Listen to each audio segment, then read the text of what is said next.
नमस्कार, स्वागत है आप सबका हमारे यूट्यूब चैनल इनसाइड सक्सेस में। तो चैनल को सब्सक्राइब करें, दोस्तों के साथ शेयर करें, बेल आइकन दबाएं। वीडियो को डिस्क्रिप्शन में टेलीग्राम लिंक से चैनल को ज्वाइन करके वहाँ डेली करंट अफेयर्स के PDF प्राप्त करें। तो चलिए शुरू करते हैं आज का सेशन। सबसे पहले क्वेश्चन नंबर एक कहता है कि राष्ट्रीय आपदा प्रबंधन प्राधिकरण और किस IIT संस्थान ने प्राकृतिक आपदाओं के पूर्वानुमान करने के लिए ऐप विकसित किया है। तो ये ऐप विकसित किया है IIT रुड़की ने। ऑप्शन नंबर जो है ये हो जाएगा IIT रुड़की ने जो है एक राष्ट्रीय आपदा प्रबंधन प्राधिकरण के साथ मिलकर के प्राकृतिक आपदाओं के पूर्वानुमान करने के लिए एक ऐप विकसित किया है। ठीक है, जो क्वेश्चन नंबर 1 है उसका आंसर ऑप्शन नंबर ए हो जाएगा। राष्ट्रीय आपदा प्रबंधन प्राधिकरण और IIT रुड़की ने हाल ही में प्राकृतिक आपदाओं के पूर्वानुमान करने के लिए एक ऐप विकसित किया है। साथ ही उत्तराखंड कैबिनेट में एक समिति का गठन किया गया है जो प्रत्येक वर्ष प्रत्येक क्षेत्र में वर्षा की मात्रा के बारे में बताएगी। तो क्वेश्चन नंबर जो 1 है उसका आंसर ऑप्शन नंबर ए हो जाएगा IIT रुड़की। ठीक है ना।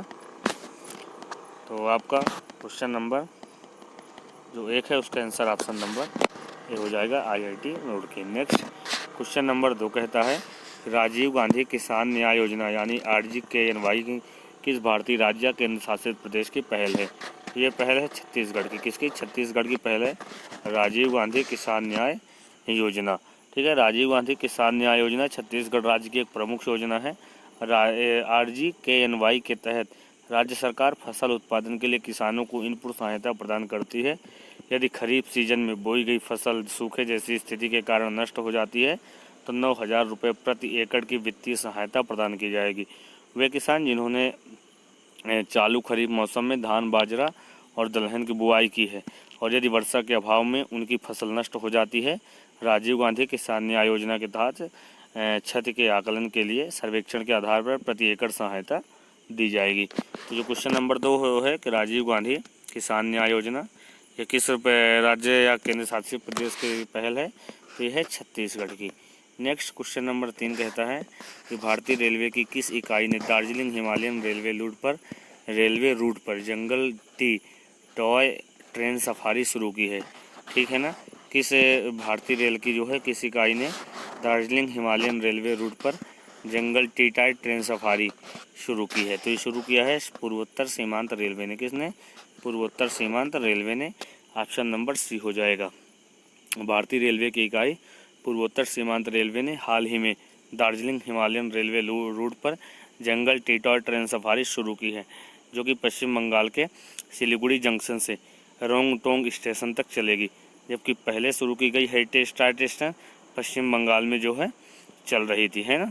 तो क्वेश्चन नंबर जो 3 है उसका आंसर ऑप्शन नंबर सी हो जाएगा। पूर्वोत्तर सीमांत रेलवे के द्वारा जो है पूर्वोत्तर सीमांत रेलवे जो भारतीय रेल की इकाई है उसके द्वारा दार्जिलिंग हिमालयन रेलवे रूट पर जंगल टी टॉय ट्रेन सफारी शुरू की गई है। तो क्वेश्चन नंबर 3 का आंसर ऑप्शन नंबर सी हो जाएगा।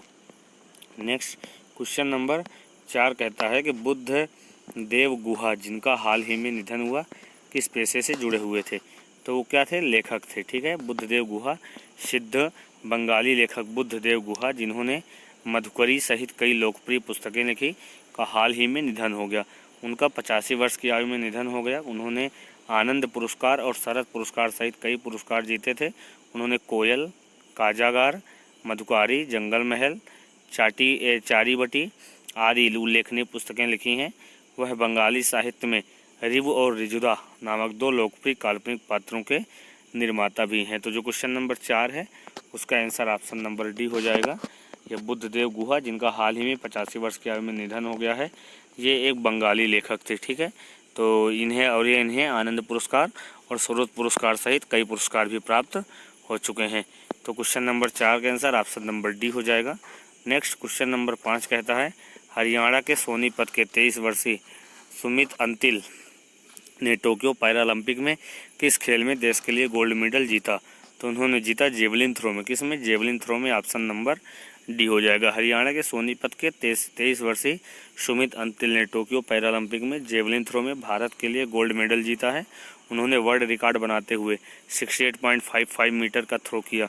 इस उपलब्धि के लिए उन्हें हरियाणा सरकार ने उनके लिए 6 करोड़ रुपए के इनाम की जो है घोषणा की है। कितने की घोषणा की है? 6 करोड़ रुपए के लिए। तो जो क्वेश्चन नंबर 5 है उसका आंसर ऑप्शन नंबर डी हो जाएगा। जेवलिन थ्रो में उन्होंने गोल्ड मेडल देश के लिए जीता है।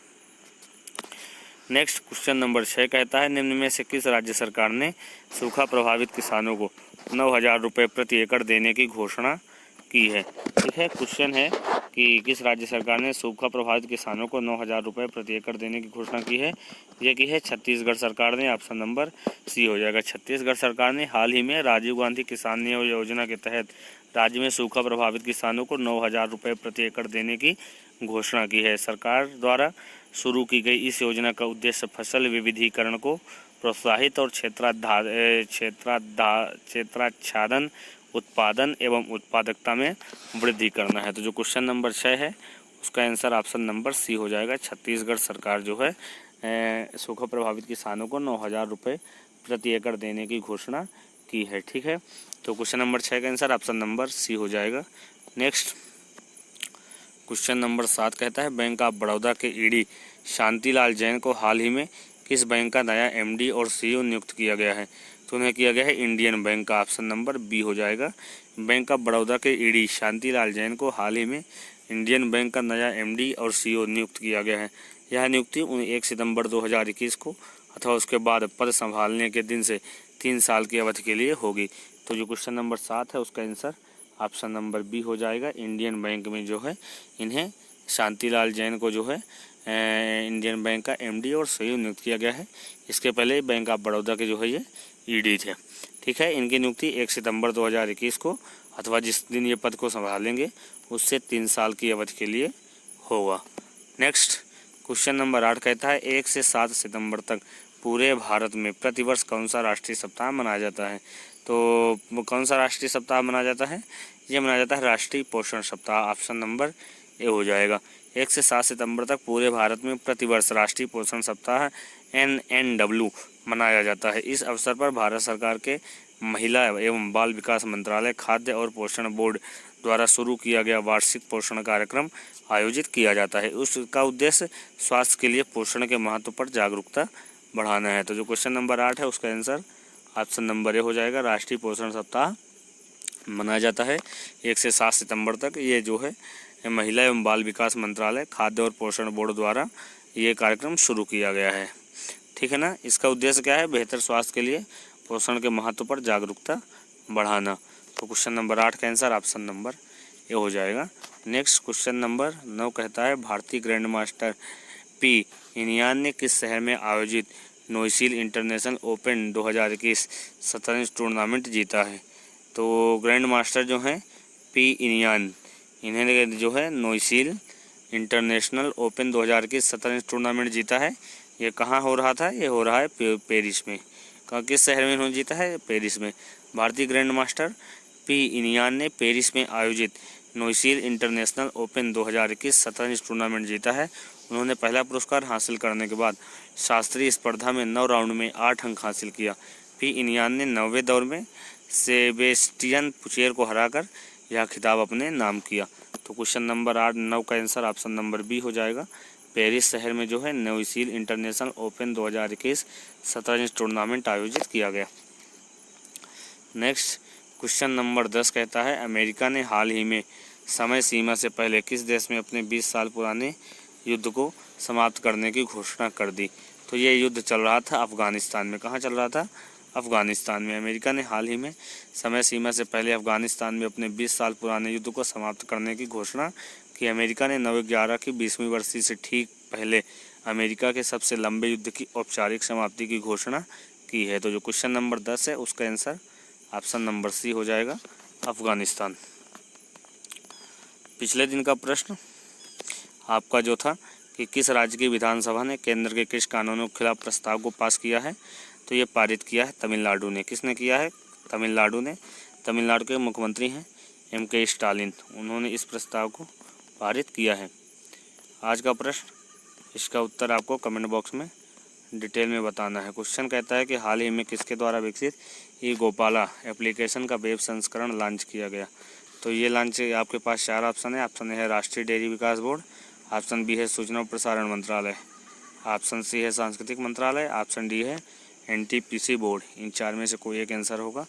आंसर आपको कमेंट बॉक्स में डिटेल में बताना है। तो यहाँ से आज का सेशन समाप्त होता है। चैनल को सब्सक्राइब कर लें, दोस्तों के साथ शेयर करें, बेल आइकन दबाएं। वीडियो के डिस्क्रिप्शन में टेलीग्राम लिंक से चैनल को ज्वाइन करके वहाँ डेली करंट अफेयर्स के PDF प्राप्त करें।